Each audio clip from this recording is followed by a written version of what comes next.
ಲಕ್ಷ್ಮೀ ದೇವಿಯ ಅನುಗ್ರಹಕ್ಕೆ ಒಮ್ಮೆ ಪಾತ್ರರಾದರೆ ಜೀವನ ಪೂರ್ತಿ ಬಡತನ ಬರೋದಿಲ್ಲ, ಹಣದ ಕೊರತೆಯೂ ಆಗೋದಿಲ್ಲ. ಸಂಖ್ಯಾಶಾಸ್ತ್ರದ ಪ್ರಕಾರ ಲಕ್ಷ್ಮೀ ದೇವಿಯು ಅನುಗ್ರಹ ಪಡೆಯುವವರು ಮತ್ತು ಅವರ ಜನ್ಮ ದಿನಾಂಕದ ಮೇಲೆ ಪ್ರಾಪ್ತಿಯಾಗ್ತಾಳೆ ಅಂತ ಹೇಳ್ತಾರೆ. ಅದೆಷ್ಟು ನಿಜ ಅಂತ ನಾನು ಹೇಳ್ತೀನಿ, ಈ ವಿಡಿಯೋ ನೋಡಿ.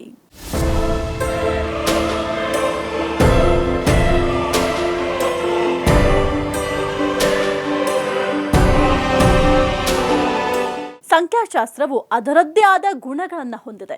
ನೀವು ಹುಟ್ಟಿದ ದಿನಾಂಕಗಳಲ್ಲಿ ಲಕ್ಷ್ಮಿ ಸದಾ ಅವರೊಂದಿಗೆ ಇರ್ತಾಳೆ. ಈ ದಿನಾಂಕಗಳಲ್ಲಿ ಜನಿಸಿದವರು ತುಂಬಾನೇ ಅದೃಷ್ಟವಂತರು ಅಂತ ಹೇಳಬಹುದು.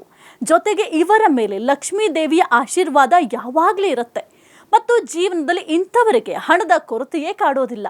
ಸಂಖ್ಯಾಶಾಸ್ತ್ರದ ಆಧಾರದ ಮೇಲೆ ನಾವು ಬಹಳಷ್ಟು ವಿಷಯಗಳನ್ನು ಕಲಿಯಬಹುದು. ಸಂಖ್ಯಾಶಾಸ್ತ್ರದ ಆಧಾರದ ಮೇಲೆ ನಾವು ವ್ಯಕ್ತಿಯ ಭವಿಷ್ಯದ ಬಗ್ಗೆ ಮತ್ತು ಅವರ ನಡವಳಿಕೆ ಮತ್ತು ಗುಣ ಹೇಗಿದೆ ಎಂಬುದರ ಬಗ್ಗೆಯೂ ಕಲಿಯಬಹುದು.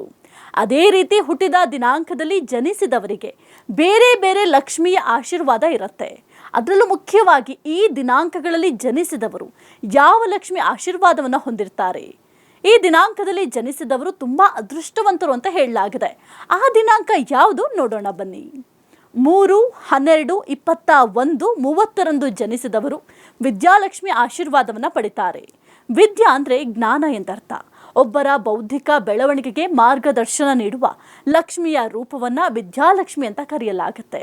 ಈ ದಿನಾಂಕದಲ್ಲಿ ಜನಿಸಿದವರಿಗೆ ಜ್ಞಾನ, ಬುದ್ಧಿಮತ್ತೆ ಮತ್ತು ಶೈಕ್ಷಣಿಕ ಯಶಸ್ಸು ಲಭಿಸುತ್ತೆ. ಈ ದೇವಿಯ ವ್ಯಕ್ತಿಯ ಅಂತರ್ಗತ ಸಾಮರ್ಥ್ಯವನ್ನು ಅನ್ಲಾಕ್ ಮಾಡಲು ಸಹಾಯ ಮಾಡುತ್ತೆ. 6-15-24ರಂದು ಜನಿಸಿದವರು ಸಂತಾನ ಲಕ್ಷ್ಮಿ ಆಶೀರ್ವಾದವನ್ನು ಪಡಿತಾರೆ. ಈ ದಿನಾಂಕದಲ್ಲಿ ಜನಿಸಿದವರು ಪ್ರೀತಿ ಸಂಬಂಧದ ಕಂಪನಗಳನ್ನು ಹೊರಸೂಸ್ತಾರೆ. ನೀವು ಉತ್ತಮ ಆರೋಗ್ಯ ಮತ್ತು ದೀರ್ಘಾಯುಷ್ಯದ ಮಕ್ಕಳನ್ನು ಹೊಂದುವಂತೆ ಲಕ್ಷ್ಮೀ ದೇವಿಯ ಪ್ರಾಪ್ತಿ ಸಿಗುತ್ತೆ.